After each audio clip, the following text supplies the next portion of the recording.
ಇನ್ನು ಧರ್ಮಸ್ಥಳ ಪ್ರಕರಣದ ತನಿಖೆಯ ಸಂದರ್ಭದಲ್ಲಿ ಮಹತ್ವದ ಬೆಳವಣಿಗೆಯಾಗಿದೆ. ಜಯಂತಿ ಮನೆಯಲ್ಲಿ ಎಸ್ಐಟಿಗೆ ಸ್ಫೋಟಕ ಸಾಕ್ಷ್ಯ ಸಿಕ್ಕಿದೆಯಾ ಅನ್ನೋ ಪ್ರಶ್ನೆ ಇದೆ. ಜಯಂತಿ ಮನೆಯಲ್ಲಿ ಮಹಜರ್ ಮಾಡಿದಂತ ಸಂದರ್ಭದಲ್ಲಿ ಎಸ್ಐಟಿಗೆ ಒಂದಷ್ಟು ಸ್ಫೋಟಕ ಸಾಕ್ಷ್ಯಗಳು ಸಿಕ್ಕಿರೋ ಬಗ್ಗೆ ಶಂಕೆ ಇದೆ. ಬುರುಡೆ ಗ್ಯಾಂಗ್ನ ಬ್ಯಾಂಕ್ ಖಜಾನೆಗೆ ಸದ್ಯ ಎಸ್ಐಟಿ ಕೈ ಹಾಕಿದೆ. ಜಯಂತಿ ಮನೆಯಲ್ಲಿ ಮಹಜರ್ ನಡೆಸಿತ್ತು ಎಸ್ಐಟಿ. ಚಿನ್ನಯ್ಯನ ಹೇಳಿಕೆಯನ್ನ ಆಧರಿಸಿ ಜಯನ್ ಮನೆಯಲ್ಲಿ ಶೋಧವನ್ನ ನಡೆಸಿದ್ರು. ಬೆಂಗಳೂರಿನ ಮಲ್ಲಸಂದ್ರದ ಹತ್ರ ಇದೆ ಆತನ ಮನೆ. ಧರ್ಮಸ್ಥಳ ಗ್ರಾಮೀಣಾಭಿವೃದ್ಧಿ ಬ್ಯಾಂಕ್ ದಾಖಲೆಗಳು ಆತನ ಮನೆಯಲ್ಲಿ ಪತ್ತೆಯಾಗಿದೆ. ಕೆಲ ರಿಜಿಸ್ಟರ್ ಪುಸ್ತಕಗಳು, ಬ್ಯಾಂಕ್ ದಾಖಲೆಗಳು ಪತ್ತೆಯಾಗಿದೆ. ಜಯನ್ ಈ ದಾಖಲೆಗಳನ್ನ ಯಾಕೆ ಪಡ್ಕೊಂಡಿದ್ದ ಅಂತ ಕೂಡ ಈಗ ಎಸ್ಐಟಿ ತನಿಖೆಯನ್ನ ಮಾಡ್ತಾ ಇದೆ. ಜಯನ್ಗೂ ಈ ಧರ್ಮಸ್ಥಳದ ರೆಕಾರ್ಡ್ಸ್ಗಳಿಗೂ ಏನ್ ಸಂಬಂಧ? ಯಾಕೆ ಈತ ರೆಕಾರ್ಡ್ಸ್ಗಳನ್ನ ಪಡ್ಕೊಂಡ? ಹಣಕಾಸಿನ ಮೂಲವನ್ನ ಎಸ್ಐಟಿ ಅಧಿಕಾರಿಗಳು ಕೆದಕ್ತಾ ಇದ್ದಾರೆ. ಎಲ್ಲಿಂದ ಹಣ ಬಂದಿದೆ, ಯಾರ್ಯಾರು ಫಂಡಿಂಗ್ ಮಾಡಿದ್ರು, ಹಲವರ ಬ್ಯಾಂಕ್ ಡೀಟೇಲ್ಸ್ ಅನ್ನ ಅಧಿಕಾರಿಗಳು ಪರಿಶೀಲನೆ ನಡೆಸಿದ್ದಾರೆ. ಆ ಖಾತೆಗಳ ಬಗ್ಗೆ ಮಾಹಿತಿ ನೀಡೋದಕ್ಕೆ ಬ್ಯಾಂಕ್ಗಳಿಗೂ ಕೂಡ ಎಸ್ಐಟಿ ಅಧಿಕೃತ ನೋಟಿಸ್ ಅನ್ನ ಕೂಡ ಕೊಟ್ಟಿದೆ. ಅವರ ಖಾತೆಗೆ ಎಲ್ಲಿಂದ ಹಣ ಬಂತು, ಎಷ್ಟು ಹಣ ಬಂತು, ಎಲ್ಲದರ ಬಗ್ಗೆ ಎಸ್ಐಟಿ ತನಿಖೆಯನ್ನ ನಡೆಸ್ತಾ ಇದೆ. ಒಂದಂತೂ ಕನ್ಫರ್ಮ್, ಈ ಷಡ್ಯಂತ್ರ ಸುಮ್ಮನೆ ಆಗಿಲ್ಲ. ಇದು ಬರೀ ಒಂದು ವಿಡಿಯೋಗೆ, ಆಡಿಯೋಗೆ ಅಥವಾ ಇನ್ಯಾವುದಕ್ಕೋ ಸಂಬಂಧಪಟ್ಟಂತ ಷಡ್ಯಂತ್ರ ಮಾತ್ರ ಅಲ್ಲ. ಈ ಷಡ್ಯಂತ್ರದ ಹಿಂದೆ ದೊಡ್ಡ ಮಟ್ಟದ ಫಂಡಿಂಗ್ ಇದೆ. ಇಷ್ಟು ಜನ ಇವರೆಲ್ಲ ಸೇರ್ಕೊಂಡು ಮಾಡಬೇಕು ಅಂತಂದಾಗ ಇವರಿಗೆ ಎಲ್ಲಿಂದನೋ ಫಂಡಿಂಗ್ ಬರ್ತಾ ಇದೆ ಅನ್ನೋದು ಬಹಳ ಬಹಳ ಸ್ಪಷ್ಟವಾಗಿದೆ. ಹಾಗಾಗಿ ಎಸ್ಐಟಿ ಈಗ ಬ್ಯಾಂಕ್ ಖಜಾನೆಗೆ ಕೈ ಹಾಕಿದೆ. ಸೊ ಅಲ್ಲಿ ಯಾರ್ಯಾರು ಫಂಡಿಂಗ್ ಮಾಡ್ತಾ ಇದ್ರು, ವಿದೇಶಿ ಫಂಡಿಂಗ್ ರಹಸ್ಯವನ್ನ ಭೇದಿಸೋದಕ್ಕೆ ಈಗ ಎಸ್ಐಟಿ ಮುಂದಾಗಿದೆ. ಒಂದ್ ಕಡೆ ಇಡಿ ಕೂಡ ಎಂಟ್ರಿ ಆಗಿದೆ ಈ ಪ್ರಕರಣದಲ್ಲಿ. ಎನ್ಜಿಒಗಳ ಬ್ಯಾಂಕ್ ಖಾತೆಗೆ ಕೈ ಹಾಕೋದಕ್ಕೆ ಇಡಿ ಕೂಡ ತಯಾರಾಗಿದೆ. ಒಂದ್ ಕಡೆ ಎಸ್ಐಟಿ, ಒಂದ್ ಕಡೆ ಇಡಿ. ಒಡನಾಡಿ ಮತ್ತು ಸಂವಾದ ಸಂಸ್ಥೆಗಳ ಮೇಲೆ ಇಡಿ ತನ್ನ ಹದ್ದಿನ ಕಣ್ಣಿಟ್ಟಿದೆ. ವಿದೇಶಗಳಿಂದ ಎನ್ಜಿಒಗಳಿಗೆ ಹಣ ಬಂದಿರೋ ಬಗ್ಗೆ ಅನುಮಾನ ಇದೆ.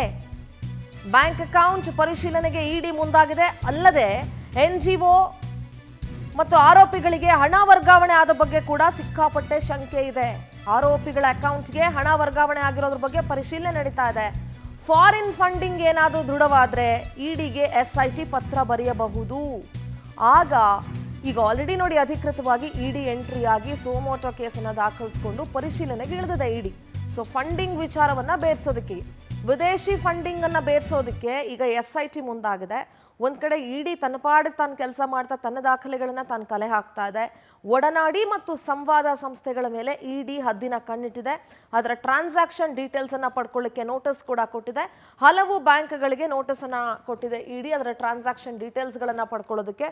ಸೊ ಈ ಒಂದು ಬುರ್ಡೆ ಗ್ಯಾಂಗ್ಗೆ ಯಾರೆಲ್ಲ ಫಂಡಿಂಗ್ ಮಾಡಿದ್ದಾರೆ ಅನ್ನೋ ವಿಚಾರ ಇನ್ನು ಸ್ವಲ್ಪ ದಿನಗಳಲ್ಲೇ ಹೊರಗಡೆ ಬರುತ್ತೆ. ನಮ್ಮ ವಿಶೇಷ ಪ್ರತಿನಿಧಿ ಅರುಣ್ ನ್ಯೂಸ್ ಡೆಸ್ಕ್ ಇಂದ ನೇರ ಸಂಪರ್ಕದಲ್ಲಿ ಜಾಯ್ನ್ ಆಗ್ತಾ ಇದ್ದಾರೆ.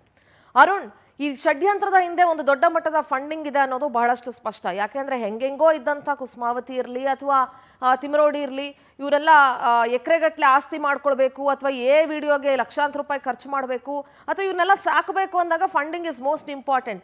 ಈಗ ಆಲ್ರೆಡಿ ಇಡಿ ಎಂಟ್ರಿ ಕೊಟ್ಟಿದೆ. ಒಡನಾಡಿ ಮತ್ತು ಸಂವಾದ ಅನ್ನುವಂಥ ಎನ್ಜಿಒಗಳ ಮೇಲೆ ಕಣ್ಣಿಟ್ಟಿದೆ.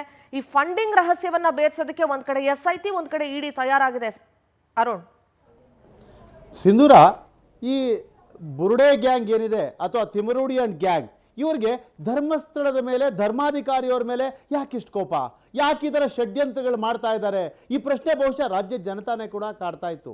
ಈಗ ಆ ಪ್ರಶ್ನೆಗೆ ಉತ್ತರ ಸಿಕ್ಕಿದೆ. ಮೊನ್ನೆ ಅಷ್ಟೇ ಈ ಜಯಂತಿ ಬೆಂಗಳೂರಿನ ಬಾಗಲಗುಂಟೆ ಮನೆಗೆ ಎಸ್ಐಟಿ ಭೇಟಿ ಕೊಟ್ಟು ಅಲ್ಲಿ ಮಹಜರ್ ಎಲ್ಲ ಮಾಡಿದ್ರಲ್ಲ, ಆ ಮಹಜರ್ ಮಾಡಿದ ಸಂದರ್ಭದಲ್ಲೇ ಅಲ್ಲಿ ಒಂದಷ್ಟು ಪಾಸ್ಬುಕ್ಗಳು, ಬ್ಯಾಂಕ್ ರಿಜಿಸ್ಟರ್ಗಳೆಲ್ಲ ಸಿಕ್ಕಿವೆ. ಆ ಬ್ಯಾಂಕ್ ರಿಜಿಸ್ಟರ್ಗಳು ಯಾವುದು ಅಂತೀರಾ?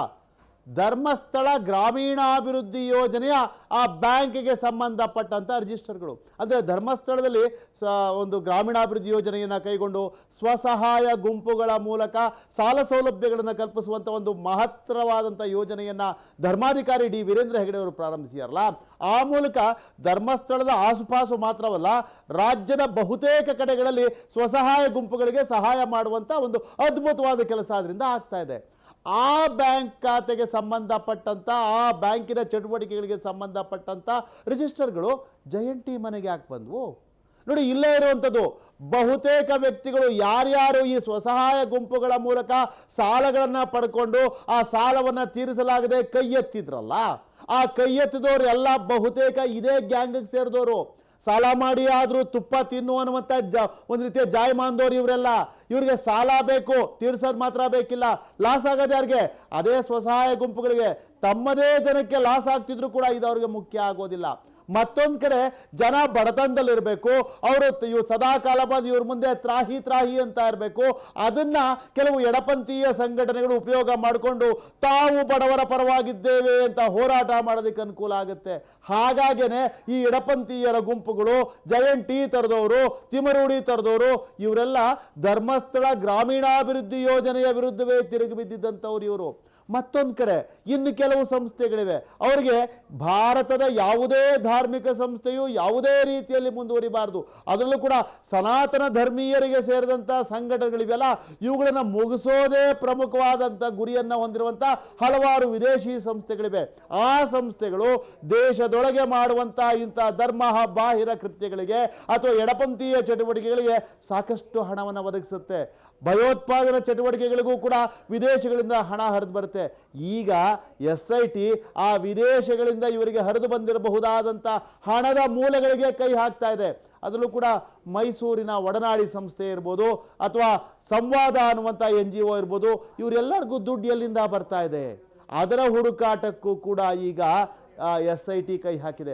ಆದರೆ ಕೆಲವೊಂದು ಇಂಟರ್ನ್ಯಾಷನಲ್ ಮ್ಯಾಟರ್ಗಳು ಬಂದಾಗ, ಅಂದರೆ ವಿದೇಶಗಳಿಂದಲೋ ಯಾವುದೋ ಭಯೋತ್ಪಾದಕರಿಗೆ ಸಹಾಯ ಮಾಡುವಂಥ ಅಂತಾರಾಷ್ಟ್ರೀಯ ಸಂಸ್ಥೆಗಳಿಂದಲೋ ಹಣ ಹರಿದು ಬರ್ತಾ ಇದೆ ಅಂತಂದಾಗ ಅದರ ಹುಡುಕಾಟ ಮಾಡುವಂಥದ್ದು SITಗೆ ಕಷ್ಟ ಆಗಬಹುದು. ಯಾಕಂದರೆ ಅದರ ಕಬಂಧ ಬಾಹುಗಳು ತುಂಬ ವಿಸ್ತಾರವಾಗಿರುತ್ತವಲ್ಲ. ಅಂಥ ಸಂದರ್ಭದಲ್ಲಿ SIT ಈ ಒಂದು ಪ್ರಕರಣದ ತನಿಖೆಯನ್ನು EDಗೆ ವಹಿಸ್ಕೊಳ್ಳೋದಕ್ಕೂ ಕೂಡ ಪತ್ರ ಬರೆಯುವಂಥ ಸಾಧ್ಯತೆ ಇದೆ. ನೀವು ಹೇಳ್ದಂಗೆ ಈಗಾಗಲೇ ED ಈ ಕುರಿತಾದಂಥ ತನಿಖೆಯನ್ನು ಆರಂಭ ಮಾಡಿದೆ.